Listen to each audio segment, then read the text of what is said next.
Baik, Assalamualaikum warahmatullahi wabarakatuh. Kita lanjutkan lagi pembahasan kuliah kita di mata kuliah aplikasi komputer. Untuk hari ini kita akan bahas mengenai sistem unit. Baik, untuk unit system atau sistem unit, kita bisa lihat apa sih definisinya. Nah, sistem unit ini kadang kita salah persepsi.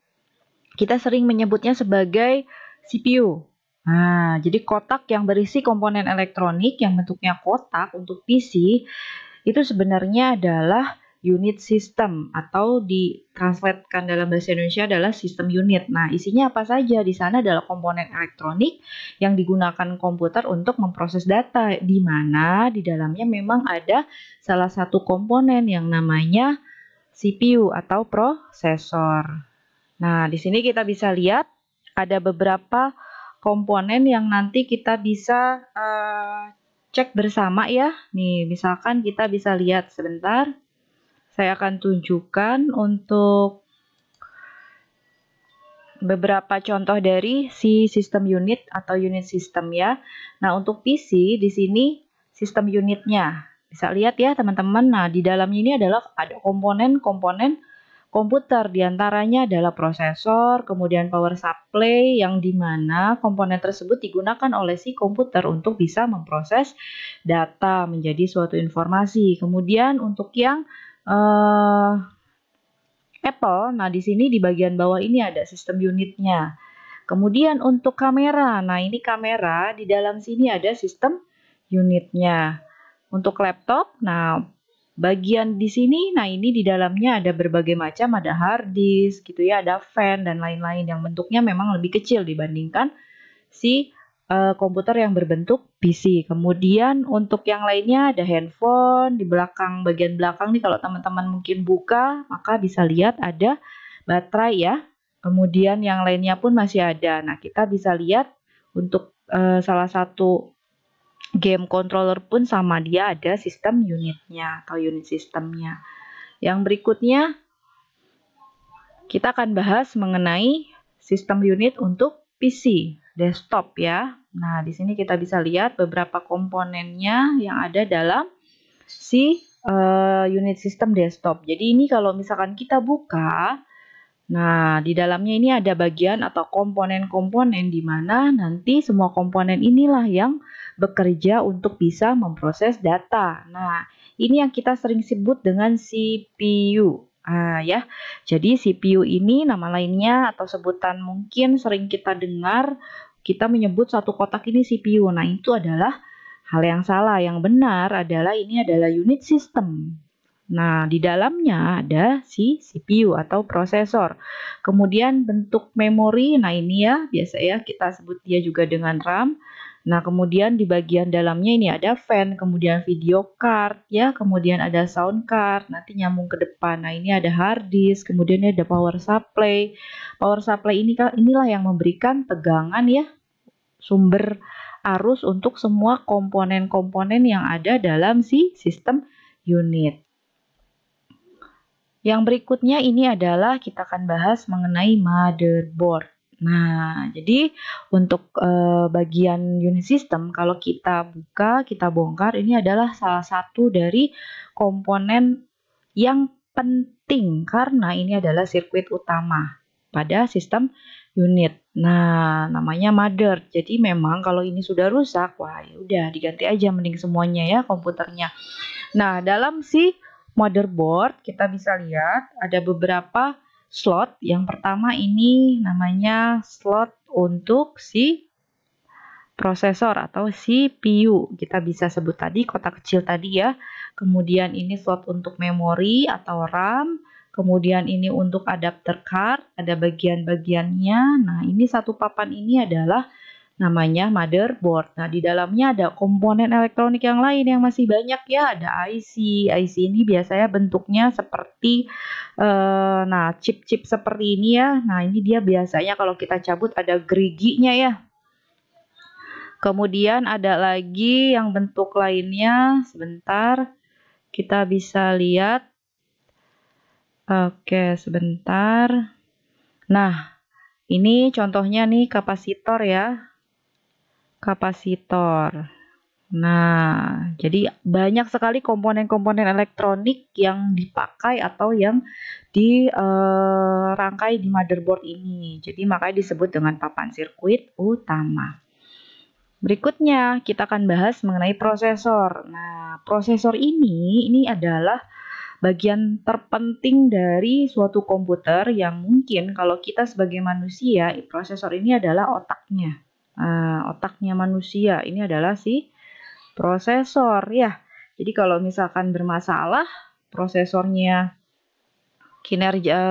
prosesornya rendah gitu ya spesifikasinya, maka kinerjanya pun akan rendah. Nah, tugas utamanya adalah untuk apa? Dia menerjemahkan dan membawa instruksi dasar yang kemudian nanti akan dioperasikan oleh komputer. Nah, di dalamnya ada komponen lainnya, diantaranya adalah control unit dan ALU. Jadi untuk prosesor sendiri ini ada ALU, ya, CPU ini ada ALU, ada control unit atau disingkat CU. Nah, untuk jenis-jenisnya di sini ada yang multi core, ada dual core, ada quad core ya, seperti namanya. Intinya ini kalau dianalogikan prosesor ini bisa kalau misalkan satu dapur begitu ya, kalau misalkan di dapur itu ada kompor, kalau kompornya cuma satu, kemudian kita harus memasak, nah ini akan menyebabkan prosesnya lama. Tapi kalau kompornya ada 2, bahkan 3 atau 4 ya, untuk yang komputer sekarang, yang kuat ini 4, nah ini akan menyebabkan kinerjanya ini akan semakin cepat, outputnya akan semakin banyak. Nah, seperti itu ibaratnya atau analoginya ya. Nah, kemudian di sini kita bisa lihat lagi terkait dengan prosesor. Tadi yang sudah dijelaskan ada 2 komponen utama pada prosesor. Yang pertama adalah control unit, yang kedua adalah arithmetic logic unit. Untuk control unit ini tugas utamanya adalah mengarahkan dan mengkoordinasikan operasi dalam komputer gitu ya. Kemudian kalau yang ALU ini biasanya fokusnya adalah ke operasi aritmatika, perbandingan, logika, penjumlahan, pengurangan, pembagian gitu. Nah, di sini di sebelah kanan ini adalah skema. Jadi kalau misalkan kita mau meminta komputer untuk mengolahkan data yang kita mau, nah yang pertama kita lakukan adalah kita menginputkannya ke input device, biasanya menggunakan keyboard ya. Nah, melalui keyboard sebagai input device, data akan masuk. Nah, data yang masuk ini akan tersimpan dulu sementara di memori.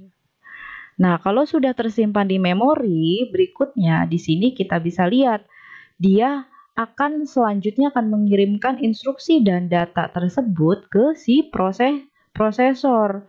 Instruksinya apa? Misalkan mau menjumlahkan, jumlahkan dong angka ini dengan angka ini begitu.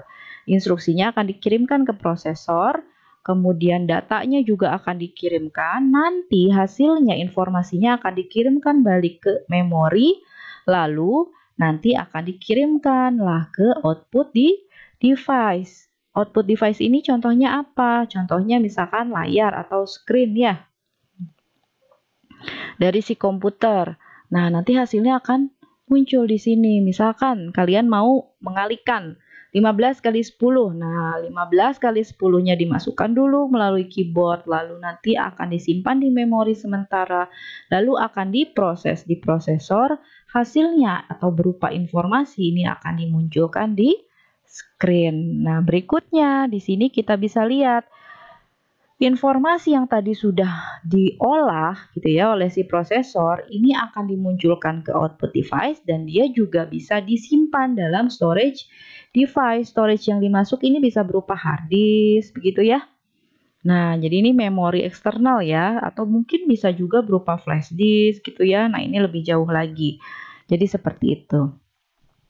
Nah, berikutnya di sini ada beberapa siklus mengenai siklus mesin dari si komputer, ada beberapa tahapan gitu ya. Yang pertama di sini kita bisa lihat namanya fetch. Ya, yang pertama ini fetch. Jadi untuk si fetch ini intinya adalah instruksi dan data ini dimasukkan. Misalkan kita mau mengalihkan 48 kali 100, berarti kita inputkan dulu melalui keyboard. Lalu tahapan kedua adalah proses dekode. Dekode ini nanti akan ada atau dilakukan proses pengiriman instruksi dan data ke si ALU. Ya, karena ini operasi pengalian sehingga ini tugasnya si arithmetic logic unit. Begitu. Nanti setelah itu selanjutnya adalah dikirimkanlah kembali proses eksekusi, begitu ya. Si eksekusi ini yang kemudian nanti akan memproses atau mengkalkulasikan data.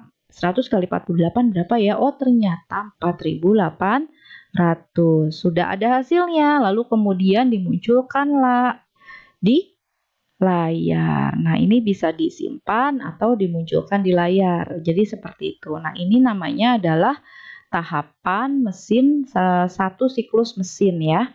Jadi seperti itu, fetch, decode, execute, lalu store. Nah, berikutnya, di sini kita bisa lihat lagi ada istilahnya register. Jadi register ini fungsinya adalah untuk menyimpan data dan instruksi sementara.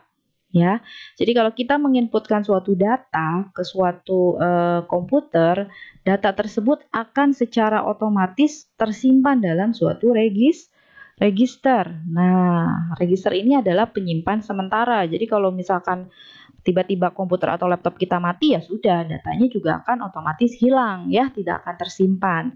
Nah, yang berikutnya di sini ada yang namanya sistem clock. Nah, sistem clock atau clock speed biasanya disebutnya, satuannya gigahertz. Ini biasanya menunjukkan kontrol waktu dari keseluruhan operasi komputer. Nah, si clock speed ini mungkin kalau manusia ini ibaratnya adalah detak jantungnya gitu ya. Jadi kalau prosesor secara umum dia adalah otaknya, nah si clock speed ini adalah jantungnya. Jadi seperti itu.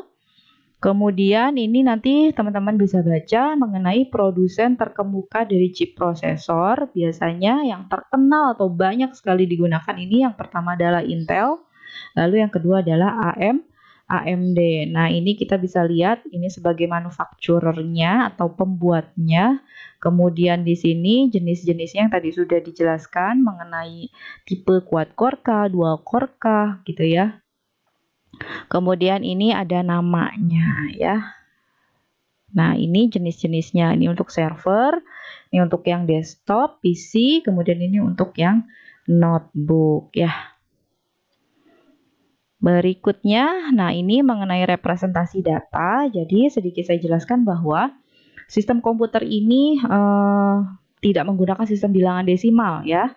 Kalau bilangan desimal kan dari 0 gitu ya, dari desimal itu kan dari 0 sampai 9 nih gitu ya.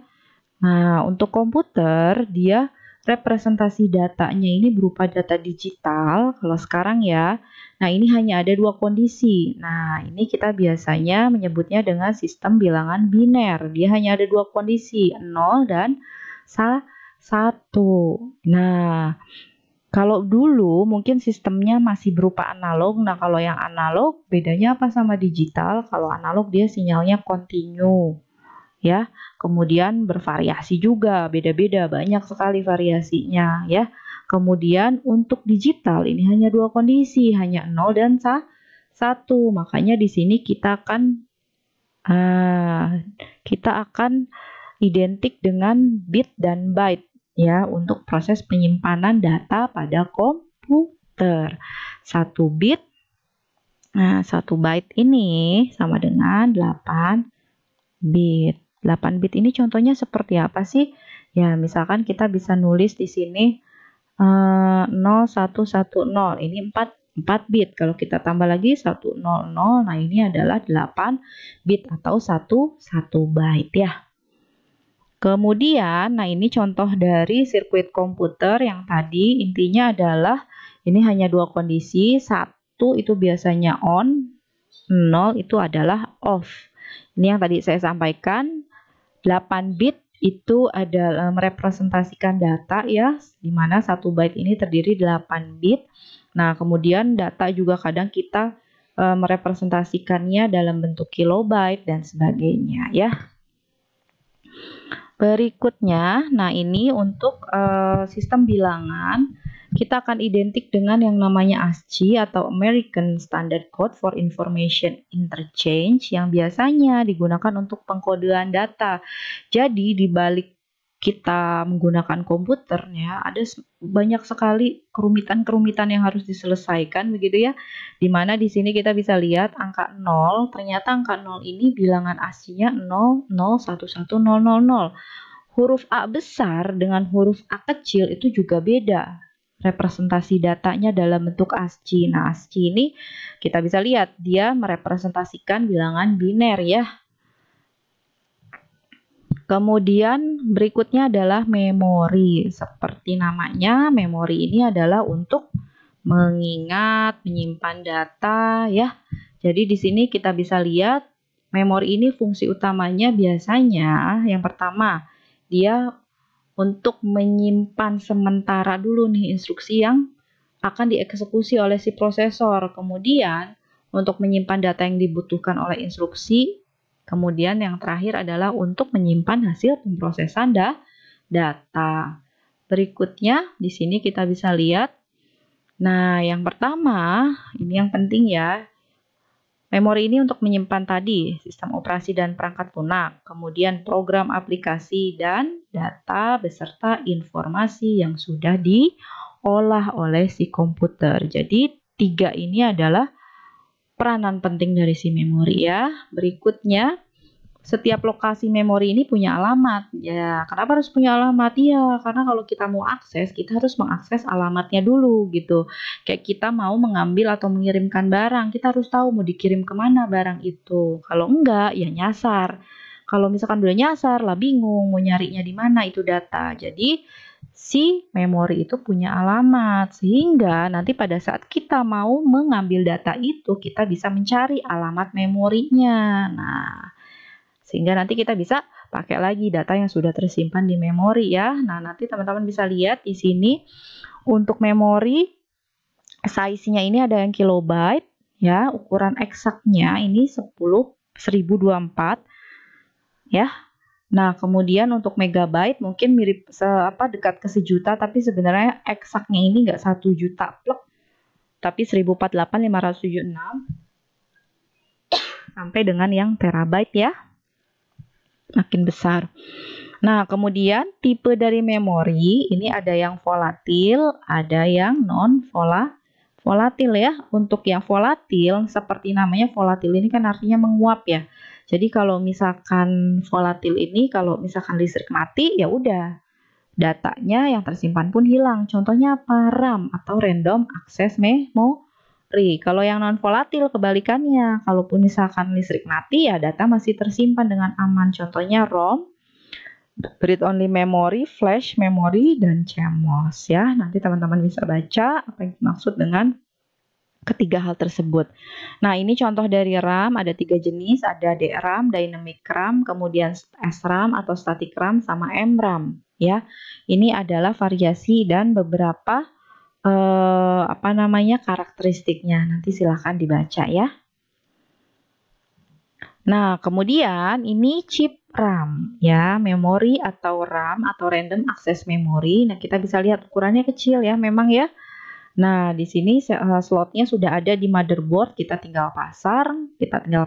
Nah, di sini juga kita bisa lihat fungsi utamanya ya. Nah, yang lainnya contohnya adalah read only memory, dia sama chip memory juga untuk menyimpan data dan instruksi tapi secara permanen ya. Kemudian kalau yang lainnya ini chip ROM, nah biasanya ini untuk yang disimpan juga secara permanen. Kalau misalkan mau yang dihapus ini namanya EEPROM ya, Programmable Read Only Memory, tapi yang jenisnya Electronic EEPROM. Yang berikutnya adalah flash memory. Flash memory ini bisa dihapus, bisa ditulis lagi, tapi harus ada bantuan elektronik atau listrik ya. Kalau yang CMOS ini memberikan kecepatan yang lebih tinggi, ya jenis memori juga, dan konsumsi daya listriknya pun lebih rendah ya.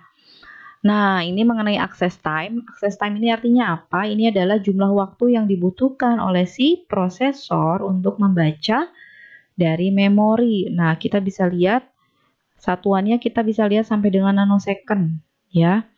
Nah, satu blink atau satu kedipan mata ini akan setara dengan 10 juta. Bayang nggak?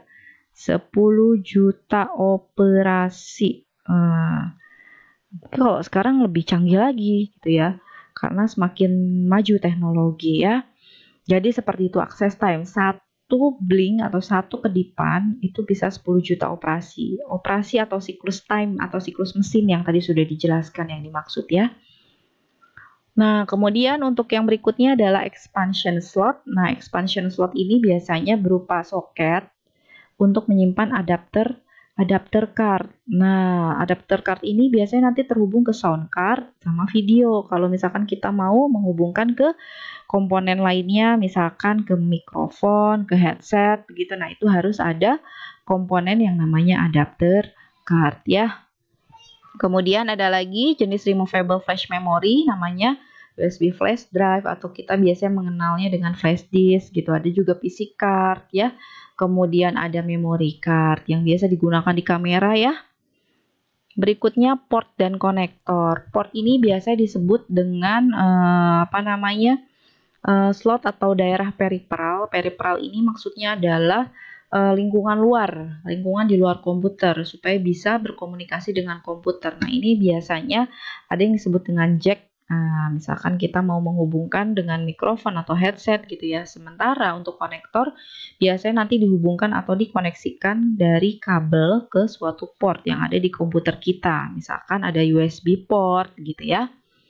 Nah, ini masih banyak contoh-contohnya dari port dan konektor. Nih ada headphone port di sini ya. Kalau yang PC ya, mikrofon, kemudian ada keyboard port. Nah, kalau yang keyboard sekarang juga bisa langsung nyambung ke USB juga begitu ya. Ada speaker di belakang mikrofon. Nah, kemudian ada HDMI port. Nah, ini untuk yang PC yang dulu. Mungkin ya kalau sekarang ada yang sistem unitnya hanya menyatu dengan layar komputer dan lebih mudah ya, lebih mudah untuk digunakan. Nah, ini untuk port dan konektor yang ada di di laptop atau notebook. Ini contohnya ada modem port, kemudian ada USB port, ada network port, ada untuk HDMI port ya. Kemudian ada untuk mikrofon, audio input dan output. Nah, ini contoh atau tipe port yang lain. Nah, ini untuk monitor yang mungkin kita sering lihat ya. Kemudian mana lagi yang bisa kita sering lihat? Nah, ini juga nih mungkin nyambung ke proyektor. Kemudian masih ada yang lain ini untuk mouse ya, untuk TV kabel dan masih banyak yang lainnya. Mungkin ini yang sering kita gunakan ya untuk USB port. Nah, untuk USB konektor, nah ini ada beberapa contohnya. Kalau sekarang makin banyak lagi ya tipe yang lain konektornya ya. Untuk handphone, kemudian ini kita bisa lihat untuk printer, bentuknya seperti ini ya. Untuk tipe A yang biasanya dihubungkan ke port USB, begitu. Nah, ini untuk port yang lain, nanti teman-teman bisa baca, ada jenisnya ya, untuk Bluetooth, kemudian Firewire port, infrared atau IRDA port, nah kemudian ada serial port dan yang lainnya. Nah, ini untuk Bluetooth wireless. Nah, ini untuk komunikasi tanpa kabel ya. Biasa kita gunakan bisa infrared, Bluetooth, yang semuanya ini bisa dikoneksikan dengan perangkat lain. Contohnya dengan smartphone. Sekarang untuk headset atau headphone pun sudah ada yang wireless ya. Yang koneksinya bisa menggunakan Bluetooth atau infrared. Kemudian untuk B, nah ini B ini biasanya untuk sistem, biasa ada di sistem unit untuk bisa menginstal peralatan baru. Kemudian drive B-nya ini biasanya berupa wadah dari disk drive. Kita tinggal masukkan, kemudian kita bisa install. Nah, ini bagian penting lainnya power supply. Kenapa penting? Karena kalau ini tidak ada, ya udah komponen yang lain tidak bisa nyala. Ya, jadi pastikan power supply yang digunakan ini cukup untuk memberikan daya untuk seluruh komponen komputer ya, seluruh komponen komputer begitu. Kemudian di sini kita juga lihat ada yang namanya AC adapter. Nah, biasanya ini dibutuhkan untuk external power supply ya. Nah, untuk putting all together, intinya ini adalah kebutuhan masing-masing orang ini berbeda. Jadi kalau kalian menggunakan entah itu RAM, kemudian prosesor, itu sesuaikan dengan kebutuhan teman-teman. Nah, ini misalkan yang pertama hanya orang rumahan, ini cukup untuk RAM 2 GB. Kalau di kantor tapi pakainya yang sederhana, bisa menggunakan yang 4 GB Core i7. Kalau yang suka mobile, bisa minimum RAM-nya 2 GB, kemudian Core i7. Kemudian kalau yang powerful nih ya, kita bisa lihat dia pakainya buat apa? Buat bikin animasi-animasi. Nah, ini butuh yang RAM sampai dengan 8 GB ya. Kemudian yang berikutnya enterprise. Nah, ini minimal 4 GB. Nah, ini untuk menyimpan atau menjaga komputer atau device mobile laptop besi, intinya adalah bersihkan komputer dan mobile device kalian ini minimal 1 atau 2 kali ya dalam setahun. Kemudian jangan lupa dimatikan dulu ya daya listriknya sebelum dibersihkan. Bisa juga menggunakan kompres air, jadi kayak didorong debunya menggunakan alat. Sekarang sih sudah ada, tinggal dihubungkan saja ke USB port atau ke sumber listrik ya. Atau ada anti-static wipe to clean eksteriornya. Jadi intinya ini adalah untuk membersihkan screen salah satunya ya. Baik, sekian dari saya. Semoga bermanfaat. Terima kasih. Assalamualaikum warahmatullahi wabarakatuh.